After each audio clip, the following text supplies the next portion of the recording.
पुजारी ग्रंथि के बाद आपका 57 सेवा समिति दांव पुजारी को बनाया सदस्य। दिल्ली विधानसभा की 70 सीटों के लिए मंगलवार को चुनावी तारीख का ऐलान हो चुका है। मतदान 5 फरवरी को होगा और नतीजे 8 फरवरी को आएंगे। इसके साथ ही राजधानी में आदर्श आचार संहिता भी लागू हो चुका है। क्यों यो लिखे होटलों पर दनादन पहुंच रही पुलिस, कंपनी की शिकायत पर एनआरसी में बड़ा एक्शन। होटल बुकिंग मंच योयो ने बुधवार को कहा कि गाजियाबाद पुलिस ने 50 से अधिक ऐसे होटलों को सील कर दिया जो फर्जी तरीके से उनके ब्रांड के नाम का इस्तेमाल कर रहे थे। दिल्ली में वकील ने खुद तो गोली से उड़ाया, तलाक के तनाव के चलते की हताहत। राजधानी दिल्ली के वकील द्वारा आत्महत्या करने की खबर सामने आ गई है। कथित तौर पर बताया गया कि पीड़िता ने अपनी पत्नी से चल रहे तलाक के विवाद और तनाव के चलते खुद को गोली से उड़ा लिया है। चुनाव से पहले अरविंद केजरीवाल का बड़ा सनातन दांव कर दिया नया ऐलान। दिल्ली में विधानसभा चुनाव से पहले आम आदमी पार्टी ने दिल्ली में बड़ा दांव चल दिया है। पार्टी ने सनातन सेवा समिति के गठन का ऐलान किया है। क्या कुछ छिपाना या उखाड़ना है, शीश महल में संजय सिंह के घुसने की कोशिश पर बीजेपी। दिल्ली में कथित शीश महल को लेकर विवाद बढ़ते जा रही है। दिल्ली में चुनाव के बीच इस पर भारतीय जनता पार्टी और आम आदमी पार्टी के बीच घमासान तेज हो चुका है। आप नेता संजय सिंह और सौरभ भारद्वाज ने बुधवार को इस बंगले में घुसने की कोशिश की है। दिल्ली सिख दंगा बहस पूरी 21 जनवरी को फैसला सुना सकती है कोर्ट, कांग्रेस नेता पर 2 की हताहत का आरोप। दिल्ली सिख दंगों के मामले में कांग्रेस से पूर्व सांसद सज्जन कुमार की मुश्किलें बढ़ने वाली है। दिल्ली की एक अदालत ने 1984 दंगों के मामले में कांग्रेस नेता के खिलाफ हताहत के मामले में 21 जनवरी को फैसला सुना सकती है। अब अतिथि के बंगले पर पहुंचे वीरेंद्र सचदेव, पूछा और कितने महल चाहिए। दिल्ली में सीएम और पीएम आवास को लेकर सियासी गर्मी बढ़ती जा रही है। अब दिल्ली बीजेपी के प्रदेश अध्यक्ष वीरेंद्र सचदेव सीएम अतिथि के बंगले पर पहुंच चुके। इससे पहले आपने शीश महल दिखाने पहुंचे थे। शीश महल की लड़ाई अब कब्रगार शमशान पर आई, दिल्ली में तीखी हुई जंग।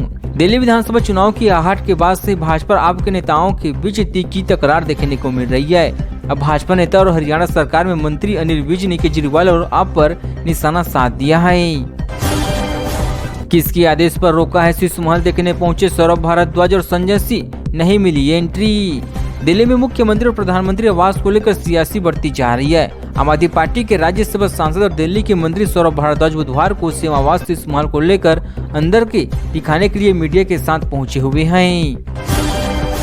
मनीष सिसोदिया की भी टेंशन बढ़ाएंगे ओवैसी, इन 10 सीटों पर मुस्लिम वोट बांटने का खतरा। देश भर में मुसलमानों की प्रमुख पार्टी बनने की कोशिश कर रही ऑल इंडिया मजलिस-ए-इत्तेहादुल मुस्लिम दिल्ली में करीब 10 सीटों पर चुनाव लड़ने जा रही है। दिल्ली हाईकोर्ट को मिल गए नए जज, जाने कौन है अजय दिगपाल और हरीश वैद्यनाथ शंकर। दिल्ली हाईकोर्ट ने बुधवार को 2 नए जज मिल चुके हैं। वकील अजय दिगपाल और हरीश वैद्यनाथ शंकर ने बुधवार को दिल्ली हाईकोर्ट के न्यायाधीश के रूप में शपथ ली है, जिसके बाद अदालत में न्यायाधीशों की स्वीकृति संख्या 60 के मुकाबले 39 हो गई है। रमेश बिधूड़ी से टिकट छीनने जाने की चर्चा, बयानबाजी के बाद बीजेपी में मंथन। दिल्ली के मुख्यमंत्री अतिथि के खिलाफ उतारे के भारतीय जनता पार्टी के बड़े नेता और पूर्व सांसद रमेश बिधूड़ी टिकट मिलने के अगले ही दिन से सुर्खियों में बना हुआ है। पहले कांग्रेस नेता प्रियंका गांधी और फिर अतिथि के खिलाफ आपत्तिजनक टिप्पणी कर चुके हैं। दिल्ली चुनाव में काले धन पर लगेगी लगाम, इनकम टैक्स रखेगी नजर, टोल फ्री नंबर जारी, जनता भी कर सकते हैं शिकायत। दिल्ली में विधानसभा चुनाव का शंखनाद हो चुका है। सियासी पिच पर राजनीतिक दल खूब वार पलटवार कर रही हैं। इसी बीच आयकर विभाग ने बुधवार को नियंत्रण कक्ष और शिकायतें निगरानी सेल को नोटिफिकेशन जारी किया है।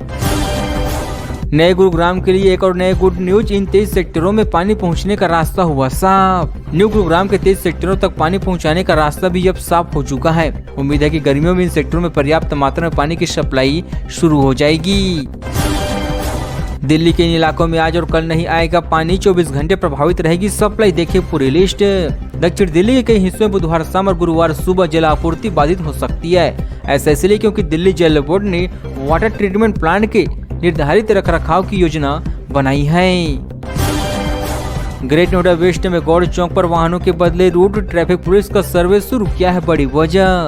ग्रेट नोएडा वेस्ट में गौड़ चौक पर प्रस्तावित अंडरपास के निर्माण की तैयारियां तेज कर दी गई है।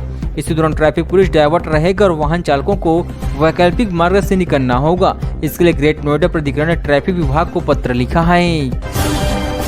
दिल्ली में कुछ देखने को बचा नहीं, बस शीशु महल जाने की बहुत इच्छा, हिम्मत बिस्वा शर्मा। दिल्ली में विधानसभा चुनाव से पहले उस बंगले को लेकर हंगामा बढ़ गया जिससे अरविंद केजरीवाल बतौर मुख्यमंत्री रहे थे और जिसे भाजपा शीशु महल कहती है।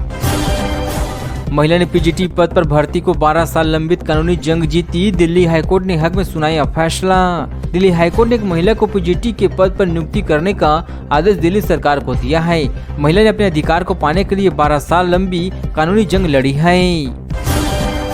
11 किलोमीटर में बनेगी 8 इंटरचेंज लूप, एनसीआर में आगरा फायदा, यमुना एक्सप्रेसवे को केजीपी से जोड़ने का फायदा। यमुना एक्सप्रेसवे को ईस्टर्न पेरिफेरल एक्सप्रेसवे से जोड़ने के लिए बनने वाले इंटरचेंज का काम शुरू हो गया है।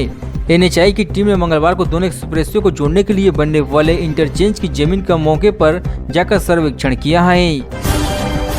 दिल्ली के अनधिकृत कॉलोनियों में 150 घर सहायता प्राप्त स्कूल होंगे नियमित, एलजीबीके सक्सेना ने दी है राहत। दिल्ली विधानसभा चुनाव से पहले उपराज्यपाल ने अनधिकृत कॉलोनियों में 150 घर सहायता प्राप्त स्कूलों को नियमित करने की मंजूरी दिया है। राज्य निवासन ने मंगलवार को एक बयान जारी कर इसके बारे में जानकारी साझा की। इसकी मंजूरी सोमवार को दी गई थी।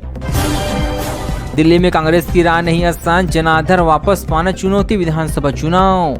दिल्ली की सत्ता में लगातार तीसरी बार काबिज रही कांग्रेस के लिए इस विधानसभा चुनाव में अपनी जनाधार को वापस लाना बड़ी चुनौती हो सकती है। कांग्रेस पार्टी की स्थिति पिछले एक दशक से लगातार कमजोर होती दिखाई दे रही है। पत्नी का हताहत कर टुकड़े टुकड़े करना चाहता था पति, यूट्यूब वीडियो देख बनाई थी योजना। हताहत के बाद पत्नी के टुकड़े करना चाहता था। पुलिस ने आरोपी पति को गिरफ्तार कर वारदात का खुलासा किया है। ग्रेट नोएडा की अवैध कॉलोनियों पर बुलडोजर, 480 करोड़ की जमीन कराई खाली, नोएडा में 4 इमारतें सील। ग्रेट नोएडा जिला प्रशासन ने सरोखा में डूबे क्षेत्र में मंगलवार को बुलडोजर चलाकर अवैध कॉलोनियों को ढहा दिया है। इस भूमि की कीमत 480 करोड़ रुपए आंकी गई है। कॉलोनाइजरों ने सुरेखा के डूब क्षेत्रों में ग्राम समाज की करीब 250 बीघा जमीन पर कब्जा कर लिया था।